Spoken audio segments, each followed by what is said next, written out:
All right, guys. How are you doing today? Um, so as the title says, this I'm gonna be replacing the engine mounts on my 2020 G20 330i. This kind of it's gonna be kind of like a walkthrough. Not a. It's gonna be a walkthrough. I'm just gonna show you how I do it and what the process is like. Because when you search up G20 engine mount replacement or 2020 330i engine mount replacement, only two people have made videos about it. One guy, he's doing it on a all-wheel drive 330i, where he cuts the subframe, not just cuts the subframe on the driver's side, which I'm not sure why he did that. Maybe because he couldn't get the engine mount out. I mean, you know, I'm sure there's a way to remove the engine mounts without notching the subframe. And then there's another video on from a shop. It's just a couple of guys. I think he's doing it on his own personal car. It's a black 330i M Sport with the 4-cylinder. And that's not really a walkthrough either. That's just kind of like them messing around, just kind of making a YouTube video. So I'm gonna try to aim to be a bit more precise and have a bit more information on how to do this. Now, from the second guy's video, from the black 330i, where it's being done in a shop on YouTube, from his video, it seems pretty straightforward, right? Jack the car, and then with a jack right there, and a piece of wood under the drivetrain. Lift the drivetrain, undo the engine mount bolts, and they should come out. So I'm not really sure what the actual BMW specified procedure is. I couldn't find it, and from a quick Google search, I couldn't really find anybody who's kind of written up a how-to. So again, I'm just gonna videotape this, kind of see what I can figure out, and then whatever I can do, whatever I can get done, I'll just put it in the video. It doesn't seem like a very complicated job, but I think with anything, any car related job that you do, you're always gonna run into some issues. But let's see what happens. So first and foremost, I'm gonna try to access everything without taking the wheels off. But for right now, it's just on ramps. I'm gonna get underneath and remove the engine tray.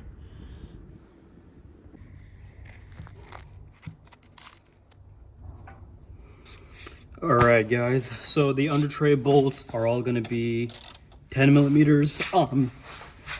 And I will start with this back tray, and work my way forward. So just quickly.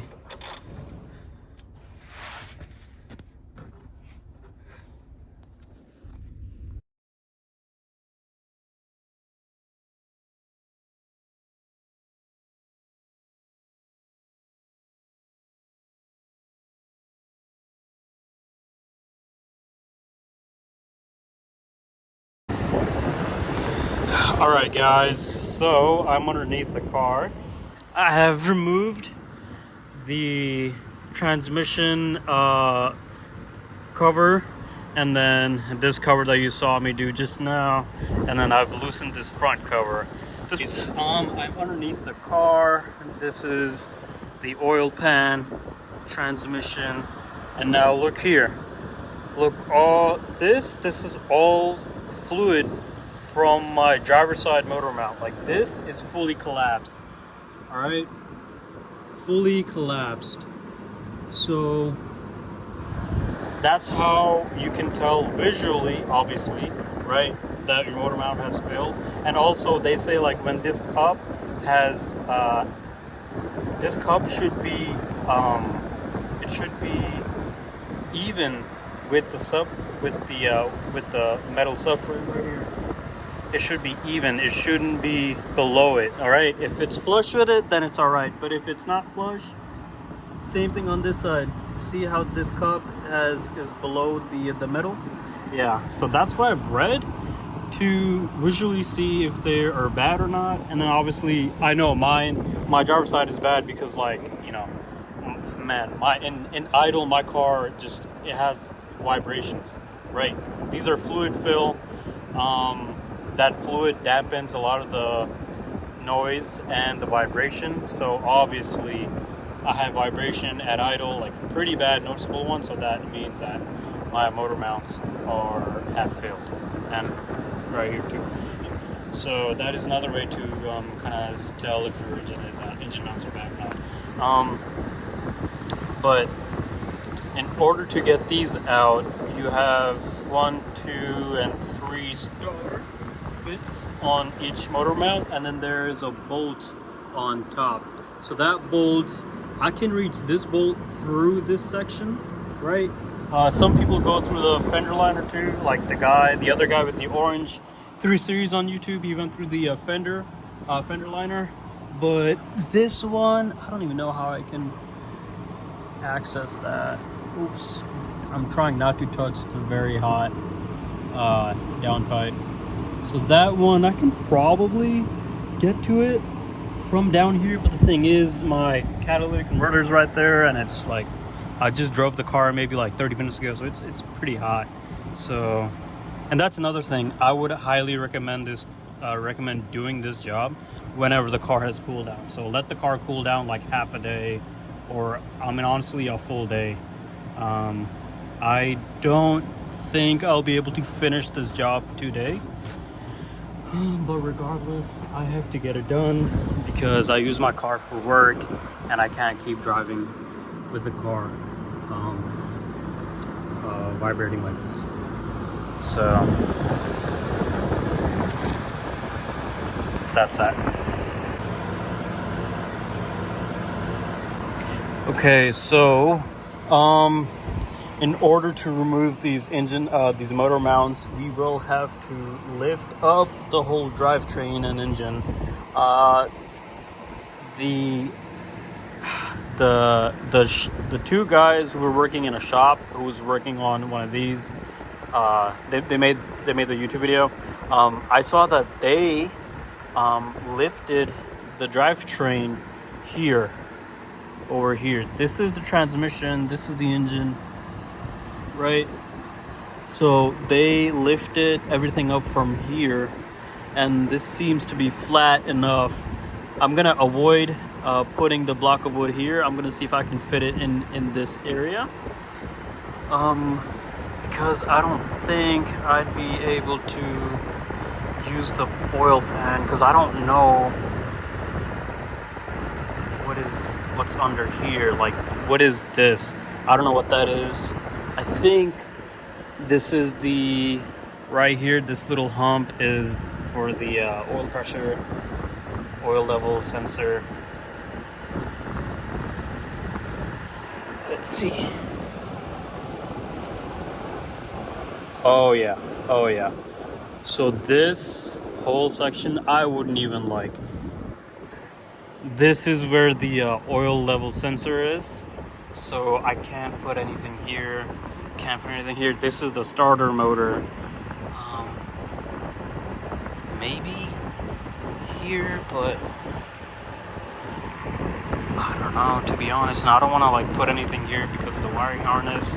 I could take the wiring harness off, but okay, I'm gonna have to put it right here. All right. Okay. Let's see. All right. So here's the jacking the engine up situation. So like I said, do not do it over here. The oil level sensor is right here, and the starter's here. You're gonna mess things up. And also, this is the positive. This is the positive cable from the battery.